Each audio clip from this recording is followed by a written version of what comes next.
Do you have an idea for a product, business, or a YouTube channel and you haven't launched it yet? I bet you I know why, because I'm in the exact same boat.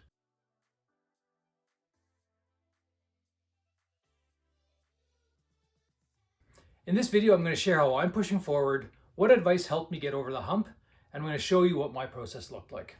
What I'm finding is hardest about launching my product and launching this YouTube channel is something that's not usually talked about.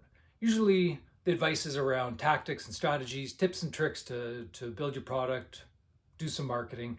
But what my biggest challenge has been is finding the courage to act.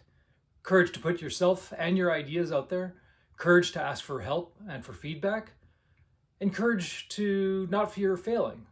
It kind of makes me wonder if all these LinkedIn bros and these ads that you see talking about how easy it is to get up to 10,000 a month in revenue or $1 million ARR, maybe there's something to that if you just have the courage to act.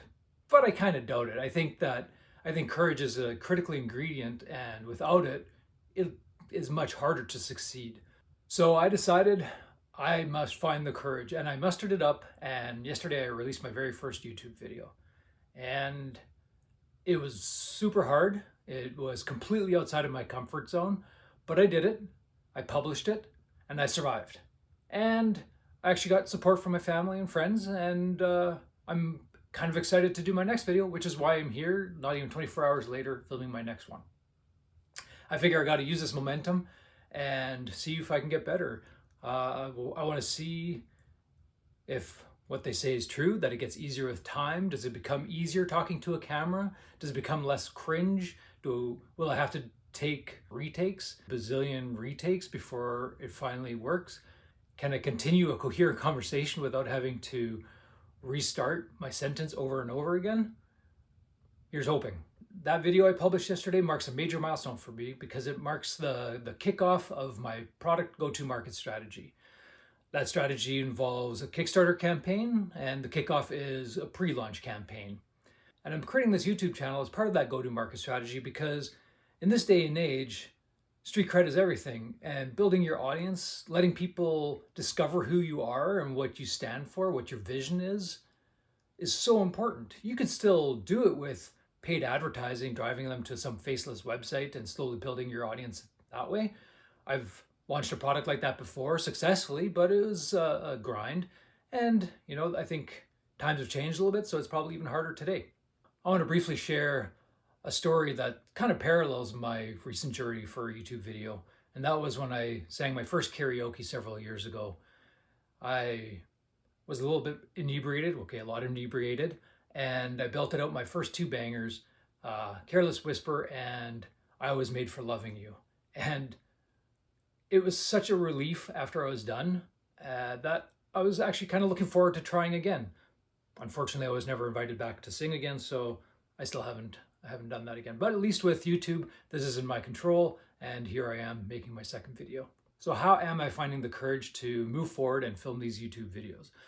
Well, first of all, I've been part of a group coaching session with a couple of other founders where we share our fears and our concerns and our doubts, and we hold each other accountable. We have a WhatsApp channel where we talk about what our goals are for the week, and that's really helped. So I think it's important if you're looking to start a channel or build an audience for a product and you need help getting out of your comfort zone, find a group that you can share your feelings with ultimately and hold each other accountable. The second thing I would say was a video I found by Ali Abdal, a pretty famous YouTuber, and he made a really good point. Nobody cares. Nobody cares if your video sucks, and the worst thing that can really happen is nobody watches it. And in that case, so what? Maybe, I guess you wasted a few hours filming it and editing it, but no one's gonna take the time to watch it just so they can make fun of you. And a personal experience, I've been working on this project for several months, as I mentioned, and in casual conversation with various people, I would kind of drop a hint that I'm working on a side project. And, 90% of the time, they don't even ask. They don't care. They're busy with their own lives, their own things, their own projects, who knows? And so I think that kind of liberated me to think, okay, yeah, I could do this. Another thing that helped was a recent podcast I listened to by Book Summaries by Wise Words. They were reviewing the book Meditations for Mortals.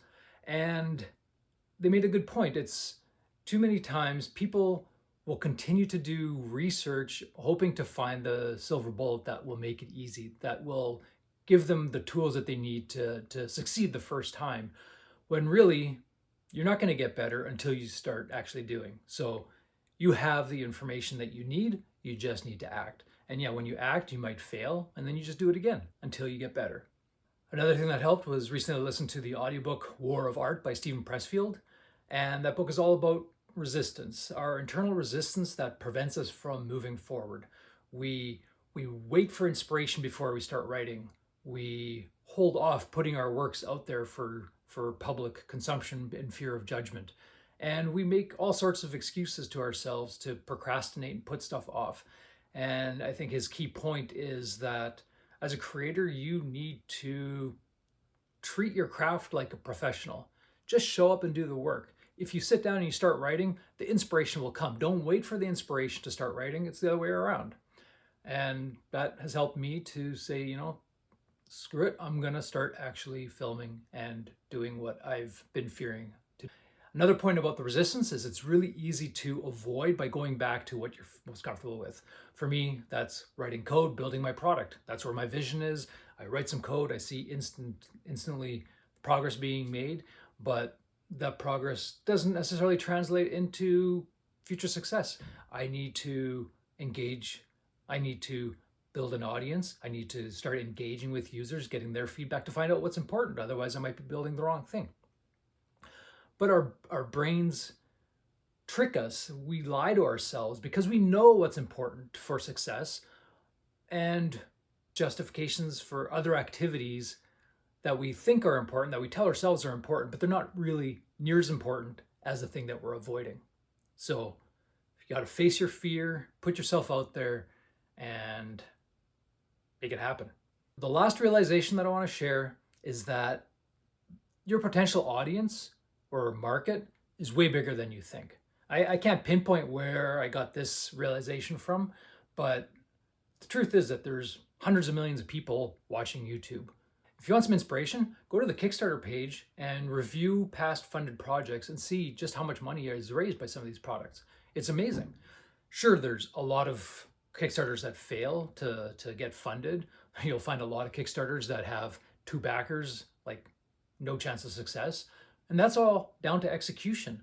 You can't just build your product, put it on Kickstarter, and hope that you succeed. No, you have to do the uncomfortable work of building an audience, of getting people aware of it. And that can be with marketing, it can be with audience building, whatever it is, you have to do something. And that's what I'm doing here. To wrap up, I'm going to share what my process has looked like over the last 2 weeks. And it's been about 2 weeks since I first started this YouTube channel journey. And I'd say that in total, I've probably spent about 20 to 25 hours building my first 7-minute video. I'm just going to put some details up on the screen here to break it down. But by and large, you could say that half of it was probably spent learning on using the tools, studio setup, video editing. Probably spent way too much time crafting my script. And for that, I will say that what I think is working for me better for this video already is to write an article about what you want to say, then translate it into little bullets and use those as your talking points, and then kind of freestyle in front of the camera. Because if you try to read from a script, it is awful. I wasted a lot of time trying to memorize my script last time, and it just doesn't work, and it doesn't come across nearly as natural as freewheeling. Given what I've learned and given where I am right now with this video, I expect that this video will take a total of 3 hours to produce. I spent an hour writing my article last night. I spent maybe 15 minutes summarizing it into speaking points for the video this morning, and less than an hour recording and probably an hour doing video editing. So, the future is bright. Now, if you have some idea of a Kickstarter that you want to create, or a YouTube channel that you want to start, or some other product that you want to launch, I hope that I've given you some insight into what's involved. I hope I've been able to inspire you maybe to push through that resistance and find the courage to act.